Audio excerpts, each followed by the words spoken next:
Depuis de nombreuses années, on assiste à une hausse progressive de la valeur vénale des terrains agricoles, accentuant le décalage avec leur valeur économique. Plusieurs facteurs sont à l'origine de cette situation.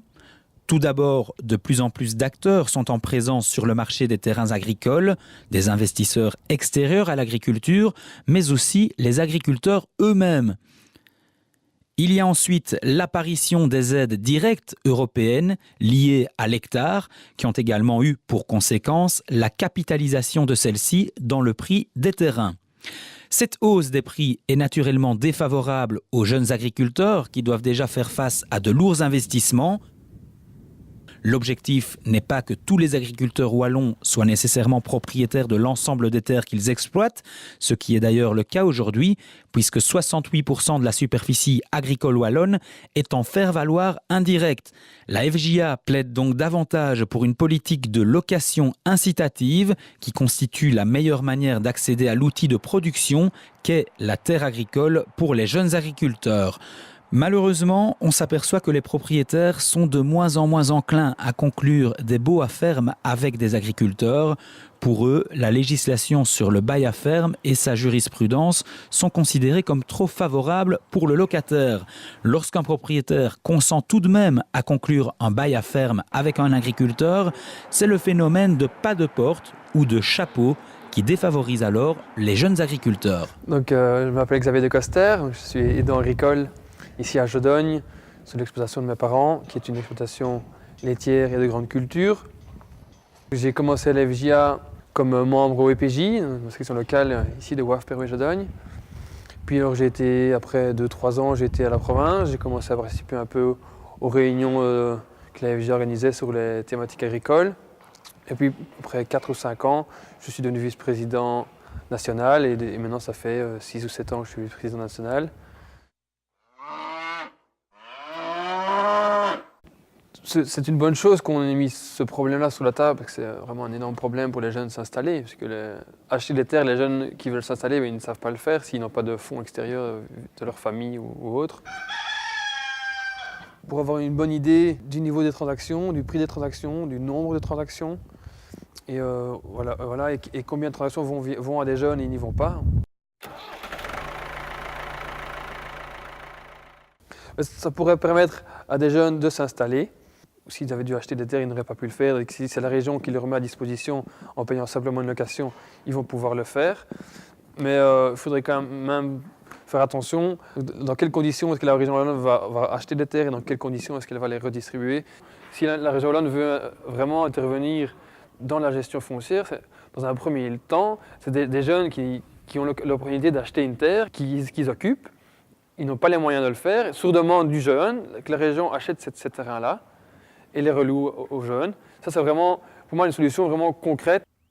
La région pourrait offrir l'opportunité à certains jeunes non issus du milieu de se lancer dans le maraîchage ou dans des cultures à haute valeur ajoutée par rapport à la surface qui est occupée, quoi. C'est vrai que parler du foncier, que la région wallonne veuille intervenir pour essayer d'améliorer l'installation des jeunes, ça c'est une bonne chose, mais c'est sûr que ça ne va pas régler le problème demain. Le prix des terres est ce qu'il est aujourd'hui, il n'arrête pas d'augmenter.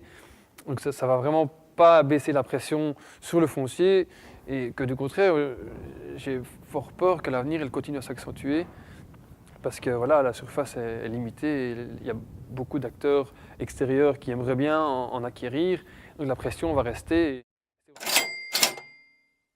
C'est un problème puisque le bail à ferme est une sécurité. Si le jeune a un bail de 18 ans ou un bail de carrière, mais ici, la terre sera à sa disposition pendant minimum 18 ans. S'il doit faire des investissements, il peut prévoir. Il sait qu'il peut mettre la culture qu'il a envie, donc il peut faire la rotation qu'il souhaite. Si la région wallonne fait des contrats spéciaux avec cette terre-là, elle pourrait imposer de mettre telle culture ou telle culture qui n'arrangerait peut-être pas spécifiquement le jeune qui cultive cette terre. On se pose beaucoup de questions. Comment la région va pouvoir financer l'acquisition de ces terrains, alors qu'on sait très bien que les budgets sont inexistants ou pas grands du tout. Ça a une importance capitale, puisque 2/3 de la surface de la région wallonne est en faire-valoir indirect, donc les agriculteurs louent ces terres. Donc, c'est plus de la moitié, c'est énorme. Et donc, le fait de modifier le BioFerm a vraiment un énorme impact sur tous les agriculteurs de la Wallonie.